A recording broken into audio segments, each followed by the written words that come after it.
Liftoff. Hello, ladies and gentlemen, boys and girls, dogs and cats. Stevie Coyle here, Mighty Fine Guitars, Lafayette, California. The Friday noontime webcast. Got something cool to show you today. like I always say, ahem. I never know what's going to walk in the door. Yesterday, a guitar walked in the door, and I thought it was going to be one of those sad stories. Sometimes I get to be that guy on Antiques Roadshow that says, "Holy smokes, do you have any idea what you've got here? This is fantastic." But more frequently, I have to be that guy on Antiques Roadshow who says, "Take it home and enjoy it with your family. It's not what you thought it was. Your violin is not a Stradivarius, despite the stamp inside in Modern India ink." I saw a blue Martin case from the 80s walk in, and I thought, oh, I'm going to have to be guy number 2. So it turns out I did not have to be guy number 2. It was a totally cool guitar in there. It's a Martin D-16M.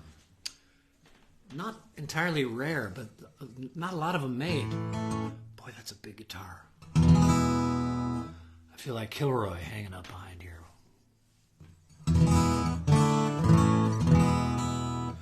Oh, hello, those of you just joining us. Stevie Coyle here at Mighty Fine Guitars. Come on in. I'll check in. You know what I should do right now, and I will, because I should, is check and make sure things are happening. So we've got a signal going out and signal coming in. Yeah, looks good, looks good. Looks like things are happening. Oh, we don't need to listen to you, young man. There we go, volume down. Good, good, good. All right, back to the Martin D16. Let me play it for you for just a second, because this thing rocks. Surprising guitar, inexpensive. You know, $1,000 some odd is not inexpensive, but in this shop, that's inexpensive. Not to get snooty or high and mighty about it. It's just that really good guitars typically cost a whole lot. I say really good guitars, typically cost a whole lot. This one does not. From 1989, a Martin, great name, the proto name in American guitars. And it just sounds great. It's set up really nicely. Dreadnought body, it's big. Full-on dread body. 1989, let me...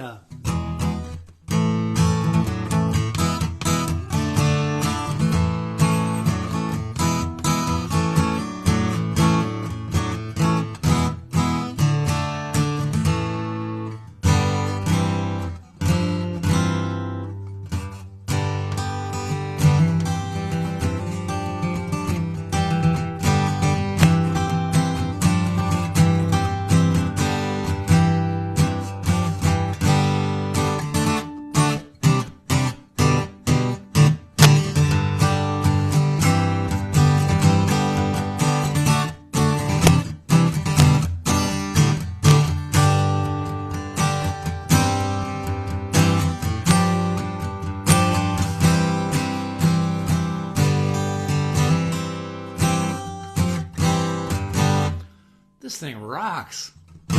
It's a Martin D16.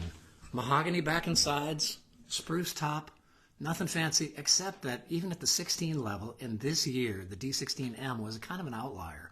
There are only a few of them made. Now's the time I should read you off my little cheat sheet here, where I learned more about D16Ms than I thought I kind of knew what they were all about. Martin D16M, made in 1989. Martin made the D16M as a limited run between 86 and 91. It is not similar to the basic Martin D16 series. It's actually closer to the D18V series with standard built specs, forward shifted scallop bracing, kind of vintage, and dovetail neck joint. This is one of their hidden treasures, and word was it was discontinued because it was hard to sell D18s at a higher price while this was in the line. So kind of a super cool guitar that actually comes with the original paperwork, which is kind of cool for the case candy. And it sounds like this. The gentleman has changed out, the tuners are Waverleys now instead of whatever they were putting on them then. Grovers, I'm guessing? Man, we all had to have those Grovers back then. Grovers is what it was, those closed back Grovers. And nowadays, they're not so highly favored because there are better tuners out there. These are some nice Waverleys on here. Open back Waverleys.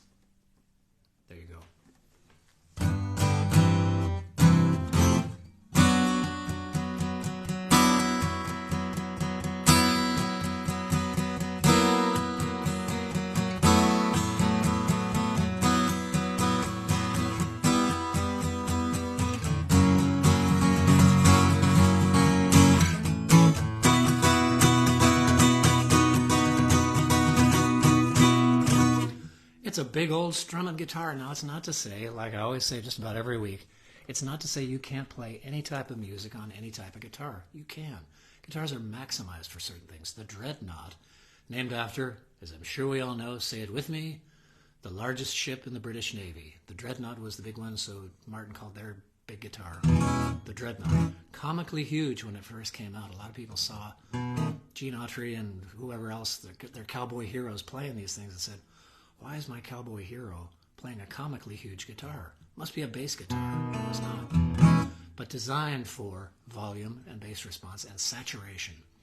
For chords and single note stuff with a narrower fingerboard, 1 11/16 instead of 1 3/4, a 1/16 of an inch difference, of course, but makes all the difference in your hand. And back then, back in the 60s, or so I'm told, if it wasn't a Dreadnought, it wasn't a guitar. Or else it was one of those lady guitars, like Joan Baez played, or Dylan played. What the heck was that? A Little Gibson, or her Little Martin. Otherwise, this is the guitar you saw on album covers forever and ever, and that we all had to have. Designed kind of to stand up to other instruments in a string band, all of which are louder than guitars. Guitars are surprisingly quiet compared to violin, screaming loud, banjo, don't get me started, and mandolin, banjo, fiddle. Bass can be fairly quiet, depends on the bass, but guitar is definitely quiet, which is why in bluegrass bands it generally moves up to the mic. You know, for those bluegrass bands that do the choreography, do the bluegrass choreography, they come sliding up to the mic closer, and the banjo can be, you know, on the next block. No offense. Not much, anyway.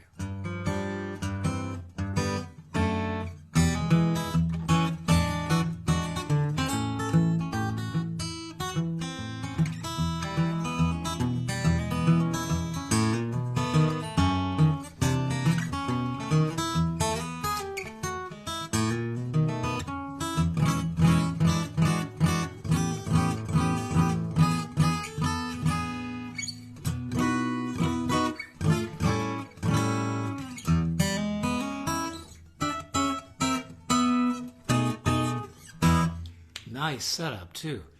Kind of stiff is too pejorative a term.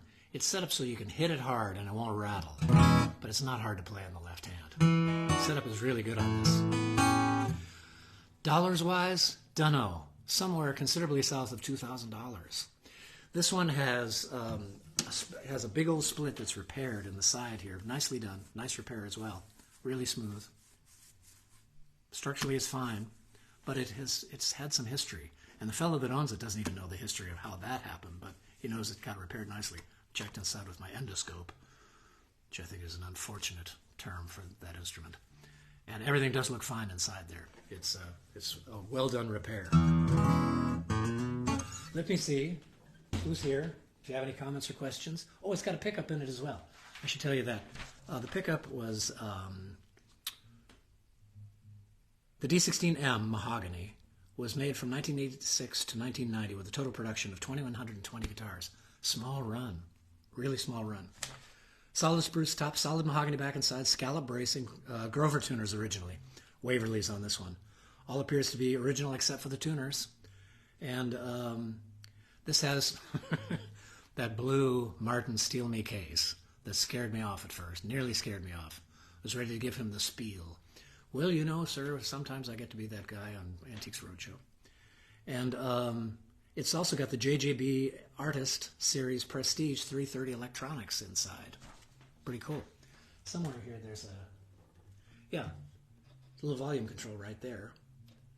And I'm going to try out the electronics later on just to make sure things work, but I'm told they do, and the fellow who brought it in is a pro, and has used it on stage, so I have no reason to think that doesn't work.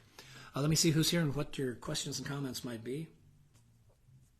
I get to this, swiping left. Hi, Steve O'Brien. Chico. Hiya, Chico. Nice to see you. Mark Baranki. Mark Baranki's got a 91 D16. I can testify sound and playability. Love my D16. When you're playing, sounds amazing. It really does sound amazing. Darren Miscali, nice to see you. Jeff Russell, come on in. David Hilliard, Nancy Paul, Chris Plumstead. Very good. if you like, you can always, now or later, on any of these webcasts, hit the little share button and send it over to some page that you might think might enjoy it, to your own page, to friends. You can send it in send a link in Messenger. And these things stay up on Facebook apparently forever, which is great. Let me play it a little bit more for you. And then I want to show you a device today that I may have featured once before on one of these Friday noontime Facebook webcasts, but I may not have, and I would hate to think that I missed an opportunity to hip you to this thing because it's hip. It's...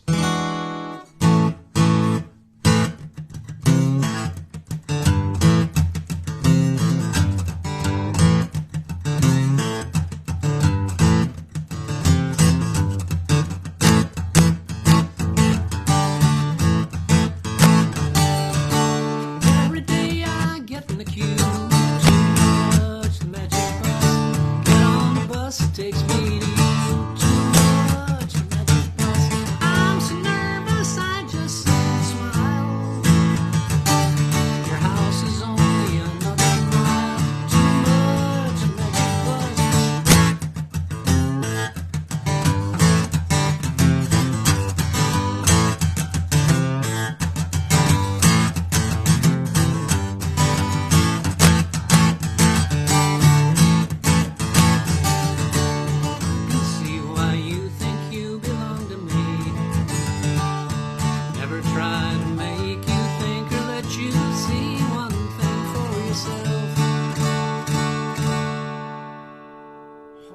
Boy, it loves the key of A. And that E note gives you that nice visceral big E chord like that. The lowest note on the guitar makes my lungs or something in there rattle in my chest. Gizzards, whatever's in there that's rattling. It feels great. Now, I want to show you this device. Maybe you're hip to it already, but if you're not, it's a great learning tool. That was the Martin D-16M. Still don't have a price for it. In the high ones somewhere, I'm guessing, but we'll see. I'll see what the comps are like online and what things are going for out there in the real world. This is the device I wanted to hip you to. It's called Vidami. If you don't know about it, jot this name down, V-I-D-A-M-I, but you want the blue one and not the black one. The black one is hardwired and only talks to certain devices. The blue one is Bluetooth and will talk to all of your devices.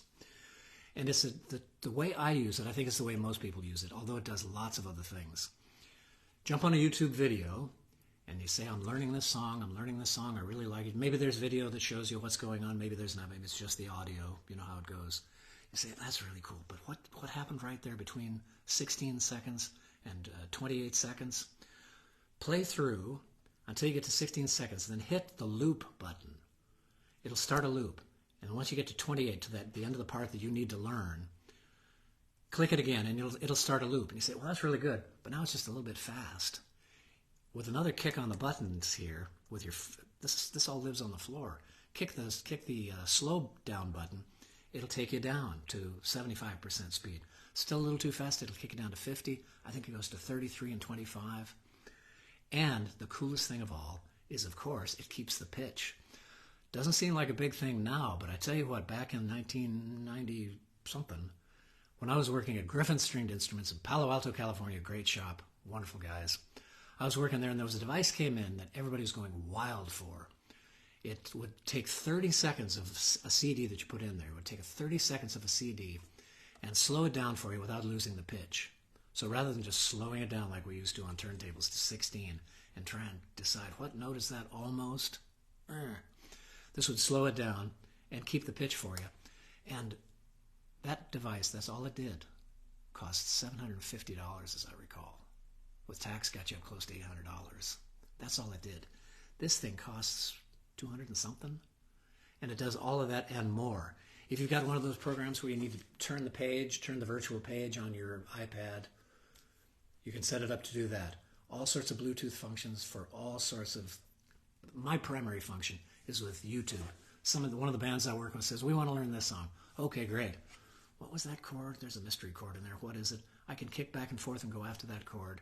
Slow things down when I need to for lead lines or for harmonies to pick things out. It's terrific. I'm very pleased. It'll go backwards and forwards 10 seconds. You can kick it that way as well. You can set up a loop. You can kick out of the loop instantly. For a couple $100, it's great. and it hitches up to a browser in your devices. I don't think it has an app of its own, but it attaches to either Chrome, using a Mac system, an Apple system.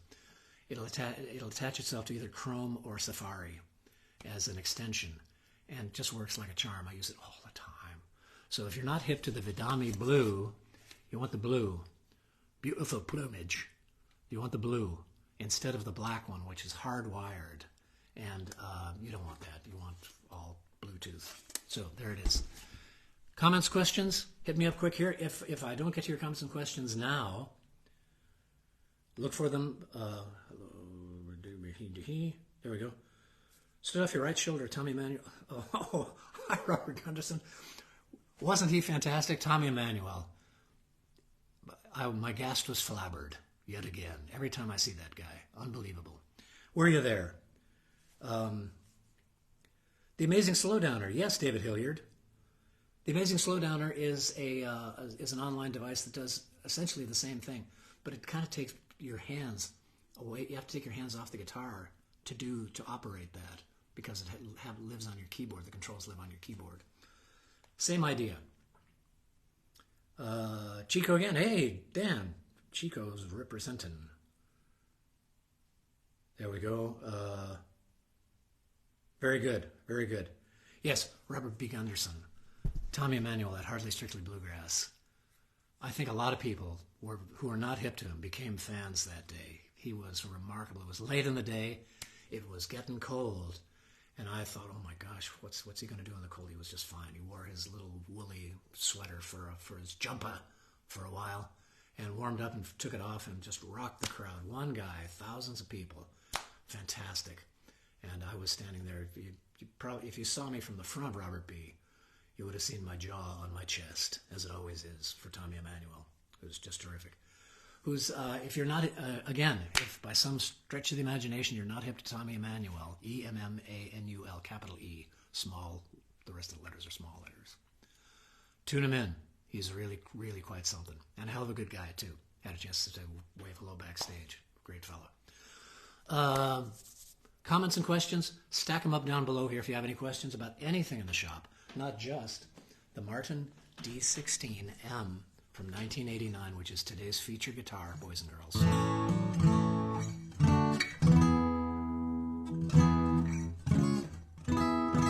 Intonation is great too. Somewhere under $2,000. Not sure quite yet what, $1,750 I'm guessing, somewhere in that neighborhood. Come and get it, because it's a screaming deal. Especially, I have to say it, especially in a shop like this where there's not much under $3,000. All right, take a look at the website. Let me know if there's anything else you have questions about. Stack them up here or send me an email. Your old pal Stevie Coyle here. Always a pleasure to see you on Friday Noontime Webcast from, Mighty Fine Guitars in Lafayette, California. Down the road, everybody. See you soon.